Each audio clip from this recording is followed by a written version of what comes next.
You've received a legal letter and now you're trying to determine, is this letter genuine? Is this a scam or is this real? This is the scenario we'll discuss today. So first there's the demand letter, and it's from a lawyer, maybe. And I have maybe in parentheses. This is part of what we're trying to figure out. Generally, the demand letter will have 4 components. The first is an allegation that your website isn't ADA compliant, and therefore the client of the lawyer has been denied access, and this is discrimination under the ADA and or other anti-discrimination laws. And then finally, there will be an invitation or a proposal to resolve this matter before it goes any further. So is this real? Well, it certainly can be, because website accessibility litigation has been going strong for over 5 years. And this involves thousands, literally thousands of complaints filed in court. So website accessibility litigation is very, very real. But can we imagine a scenario in which this could be fake? Of course. There are bad actors that will try to take advantage of this situation, and they will fake the legal letterhead to act as if they are a law firm, right? They will have, they will fake the fact that there is a plaintiff, right? They will pretend there's a plaintiff when there really are no plaintiffs. There is no accessibility issues that are preventing access. So we can certainly imagine a scenario where this could be fake, but there is a strong possibility that the demand letter you have received, if it contains these components, is real.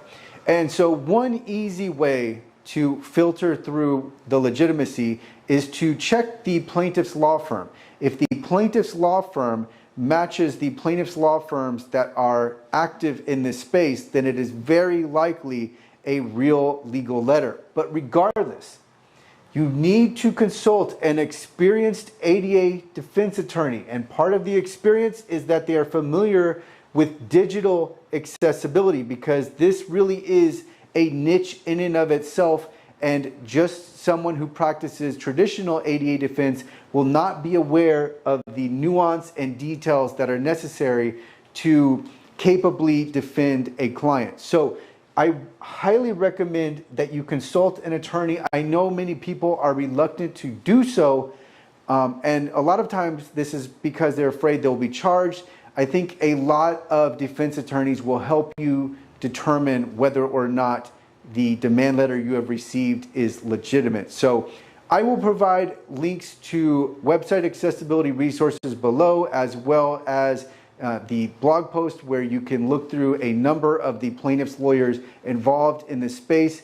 Keep in mind that just because the law firm on your letterhead doesn't match the names in this blog post, it doesn't necessarily mean that that law firm isn't real. There are many new entries into this space, but generally website accessibility demand letters have a high likelihood of being real. It is a real thing. People are sued over ADA compliance concerning their websites. So if you haven't heard of it yet, yes, this is definitely a real industry. This entire YouTube channel is dedicated to ADA compliance and website accessibility. So know that this is definitely a possibility, but there is also a possibility that someone has faked the letter, that the letter is a scam. So this is something that an attorney will help you with.